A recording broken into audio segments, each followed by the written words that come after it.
Last time on Four Swords Adventures of Glitches. This time on Four Swords Adventures of Glitches. I would say we have more ground to cover, but come on, welcome back everyone. Today we've got more Zelda Four Swords Adventures of Glitches. Now, if you haven't seen the last video, what are you doing? Go watch it now. Oh wait. Okay, now that you definitely watched the last video, it's time to get into this video. We'll be rolling through flames, executing on perfect frames, and committing felonies that I cannot be blamed for. Officer, I did nothing, he fell into a swamp on his own. Anyhow, like our friend Red, let's get right into the thick of things. The name Vortex Skip doesn't exactly do this glitch the justice it deserves, considering the fact that you basically fling Green Link across the vortex, the screen, and maybe even space, to go boldly where no Link has gone before. But eventually, Link just stopped thinking. With this glitch, you don't have to use a medallion to turn all the Hinoxes into Chews, and you can even keep it for later. But I didn't do that. The Hinoxes make this really annoying with all the rocks being chucked around and everything, but if you can pull this off without using the medallion, more power to you. And I mean that literally, the medallion is super strong. But anyways, yeah, how do we send the Link to the top left at Mach 1? The answer may surprise you. It's another press X on first frame, another GB out of bounds. You surprised yet? So what you want to do is go into C right formation and enter the cave, and press X on the first frame. You can move as always. There should be no other links, so step back outside, switch to purple, and reunite with C right. You should be above this ledge. Switch to only green link, walk upwards at the spot, and you should super jump to the top of the screen.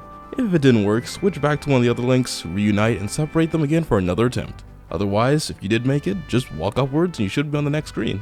It's mild, come on guys. And now we're at level 3-2, the mountain path. Ugh, I feel like it's taken us a week to get here. As we scale the mountain of death, there's a couple small glitches that we can look at for entertainment's sake. And entertainment it is, because we're getting wet and wild with these fun jugs. Okay, a little too wild, Link for the love of Christ. Our next glitch, Freeze Clip, takes us through a small detour through the planes of existence. Less parallel universes, more wormholes. Essentially, now that the cliff has been hopped, you can keep even a little bit more of the water jugs without having to make multiple trips, which does save you a bit of time if you're into that sort of thing. As turbulent as this looks, this isn't too much of a chore to actually pull off. First things first, enter the cave and grab 4 water pots. You'll want to throw the first pot to get rid of the fire to the left, and then open up the space in the grass for you to collect all the links in. Make sure you're in C down formation as well, hold down the analog stick and switch to red link, and while you're still holding down, throw the water pot and get back in formation with C down. When the fire goes out, purple should just slide down to in front of the cave if you're still holding down on the analog stick, where now you can just switch back to red, let go of down, and switch to purple and you'll be on the other side, ready to continue through the level. Unlike those fires, the difficulty rating for this glitch is cool. Fortunately for us, our next little time-saving glitch takes place on the screen after the last one, and what a weird coincidence, it also has something to do with jumping off of ledges we're not supposed to. Of course, this one's a bit more profitable, so normally, you need to get the hammer to get down on this ledge by pounding these pegs into the ground, but with this glitch, hammer skip, we can skip, wait for it, getting the hammer. Mind-blowing, I know. This isn't super useful since you don't really need the hammer in the first place, but come on, the Links get their swords out and wham, jumping off a cliff. And pulling off this daredevil leap is surprisingly simple. Just navigate your way through the cave until you get up to this top point. Get into this corner, get in C left formation and spin attack. Green Link somehow gets pushed onto the ledge next to the pegs, making him jump off. And since the Link crew is ride or die, they even jump too. What a bunch of good dudes. You could even say they're cool. Moving on to the next level, level 3-3, the Tower of Flames, where a painful, puzzling, frightening fire-based maze awaits us. Is what I would say this were a different show. Come on guys, you know we're just gonna skip it. We are really just squeezing the game out of this content, huh? When it comes to preventing third-degree burns, there's nothing more useful than the stop, drop, and roll method, and thankfully we can use that right here to get through the fire and the flames. Who said video games would never teach you anything? As an added bonus, we land right in front of the next items we need, and some easy access to force gems as well. All this profit's looking good, stonks are going up once again. If you want to get this going, just enter the room as usual, and make sure the flames to the left aren't blasting at full power. If they are, just move over to the left and they'll turn off with enough distance. Either way, get back into C right formation, roll to the right, and press X right before purple hits the fire. Purple will barely make it across, but it'll make it across nonetheless. Just switch over to him and you'll be done with the maze. Another glitch, another difficulty rating of cool. Wonder how long that will last. Not long apparently. This current glitch takes place on World 4-2, the swamp. After a mini-boss fight, we're tasked with crossing this poisonous pond by leaping on some Lilypads. Just a simple yeet across this distance is really all this glitch has in store for us. But once you get across the first jump, there is another. But that throw across the pond is no more than a stone toss away. Super easy for the second jump. However, for that first one, while I do say this glitch is simple, in execution you might find that you'll have more misses than hits. But we're all about the greatest hits here, so we'll figure out exactly how to do this. The positioning for this glitch is practically a Goldilocks scenario. You don't want to be too close, but also not too far. Based on the exactly one time I've gotten this glitch, I'd say that lining up the left side of your Link with the edge of the grass here is probably your best bet for positioning. All that's left to do is jump and throw at the apex of your jump. Red should land with plenty of space, so just switch over and repeat the throw. The second jump throw doesn't require any special positions, so just jump and throw and you'll make it, ending this glitch off with a mild rating. Now this ain't Super Smash Bros, but these Toon Links are about to pull off a double jump. Maybe at the cost of a few links, but who's counting? This glitch is called the Early Power Bracelet, which lets us skip a puzzle and just jump straight into the monster house up ahead. This is yet another glitch involving jumping and throwing with a little bit of seasoning to spice things up. Go ahead and pick up Blue Link and get in place. You'll have to get into this exact position, so pause the video if you need to look at this clearly. Jump and toss Blue into the swamp and hold C up right after. After that, while still holding C up, hold right on the control stick and press A while the links are coming back together. Green Link should jump, so just hold right and he'll just barely make it. Now you can just go inside, grab your power bracelet, mission complete. No doubt about it, that was a spicy one.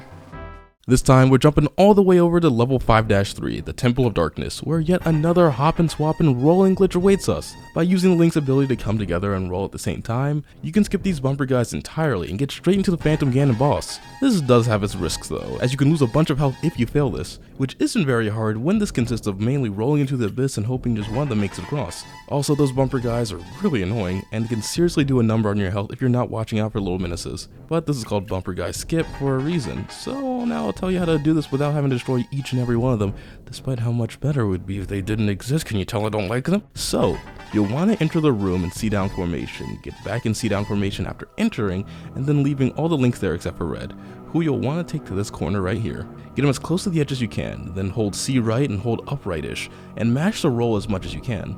One of the links should make it across before falling, but it'll respawn on that platform. You can continue whenever you like.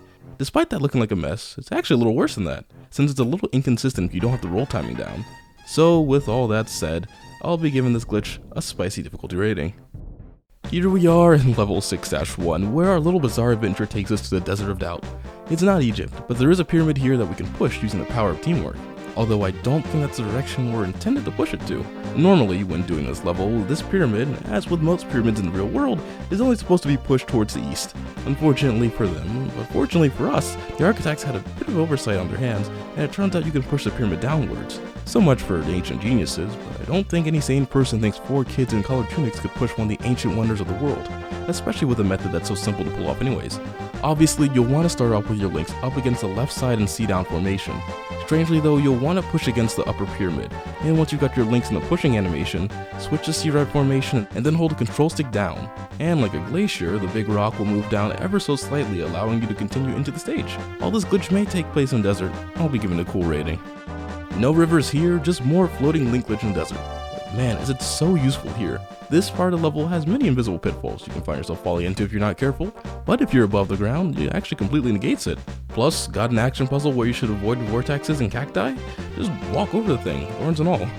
You should already know how the floating link glitch works if you watched the last video, but if you want to do it in this stage, it's just as simple.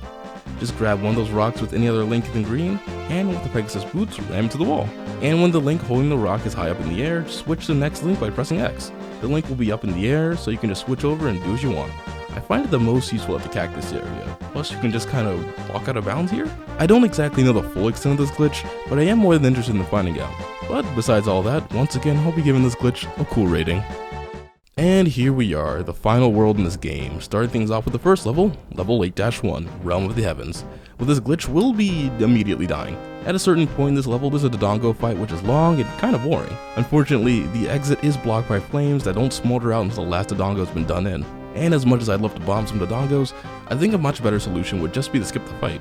But the problem is that the fire's in the way and will very much kill us. Worry not, for the problem in this case is actually the solution. As long as one of the links is able to make it across the heat, he can take the others to victory and complete the level. Given you have enough force gems, I do not. Either way, the plan is simple. Drop your health low enough to 1 heart and try to avoid the Dodongos the best as you can. Get your links in C-up formation and line up your box with the bottom of the statue like so. Roll into the fire, and right before you hit the flames, press X to switch to only green link.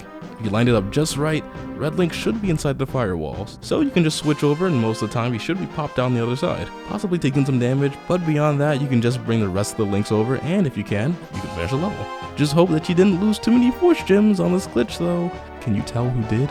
While this does seem like it was a little easy, it's also a bit inconsistent and can get a little frustrating. I'll be giving this glitch a mild difficulty rating. Our final glitch looks to be pretty...